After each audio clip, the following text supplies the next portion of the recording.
ধরে নাও যে তুমি আজকে ডিসাইড করলে যে আমি অ্যাডমিশনে আজকে ভালো রেজাল্ট করে দেখাই দিব সবাইকে। তো সেক্ষেত্রে তুমি এবার ডিসাইড করলা যে না আমি ভালো রেজাল্ট করবো, ভালো করবো। তুমি 2-3 দিন পড়লা ভালো মতো, দেখা যাবে হঠাৎ করে কোনো একদিন তুমি ফোনটা হাতে নিছো, হঠাৎ করে 4-5 ঘন্টা 6 ঘন্টা তুমি রিলস দেখে ফেলছো। তোমার পড়াশোনার ট্রেন্ডটা যে এরকম ভাবে গেছিল, হঠাৎ করে একটা বাম্প আসছে।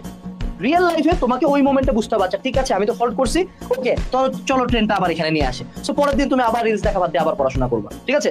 ধরে নাও তোমার ফ্যামিলির কোনো একটা প্রবলেম থেকে তুমি অনেকদিন তোমার লাইফে হারাই ফেলছো, বা ধরে নাও তোমার ব্রেকআপ হয়েছে, হ্যাঁ ব্রেকআপের কারণে তুমি অনেকদিন পড়াশোনা থেকে বাইরে, দেন তুমি আবার পড়াশোনায় ব্যাক করছো, দেন তুমি আবার কি করছো, তুমি ইউ আর হিউম্যান, তোমার ভুল হইতেই পারে, তুমি আবার আরেকজনের সাথে কথা বলা শুরু করছো, এখানে তোমার আবার গেছে 7 দিন। যে মোমেন্টে ভুলটা বুঝতে পারবা সে মোমেন্টে আবার কাম ব্যাক দিতে হবে। অর্থাৎ রিয়েল লাইফ রেজিলিয়েন্স মানে প্রতিদিন কাম ব্যাক দেওয়া, প্রতিদিন হার না মানা।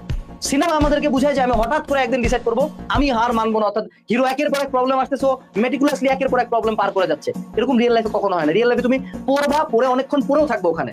অর্থাৎ তুমি কখনোই, আমি যতই তোমাকে মোটিভেশন দেই, তোমার জীবনের কোনো ডাউনফলে তুমি সাক্ষাৎ উঠে দাঁড়াবে না, কেউই দাঁড়াতে পারে না, আমিও পারি না, পৃথিবীর কেউ পারবে না।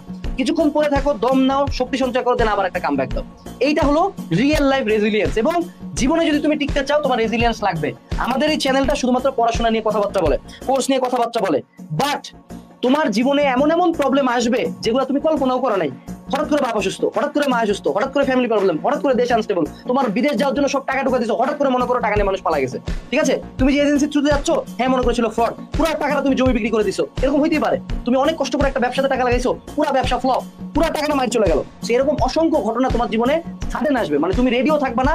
মনে করো জীবনটা কেমন জানো, তুমি হাঁটতেছো, হঠাৎ করে কেউ ফাট করে একটা থাপড় মারা দিল, আবার একজন আসলে লাঠি দিয়ে মারলো, আবার চাকু গুতায় দিল, কিন্তু তোমাকে প্রতি মোমেন্টে থামে যাওয়া, পড়ে যাবে, আবার উঠে হাঁটতে হবে। এটাই হলো জীবন, এটাই হলো জীবনের রেজিলিয়েন্স। সো এই জিনিসটা তোমার মধ্যে কালটিভেট করো। যার মধ্যে রেজিলিয়েন্স আছে সে জীবনে কিছু না কিছু একটা করবেই।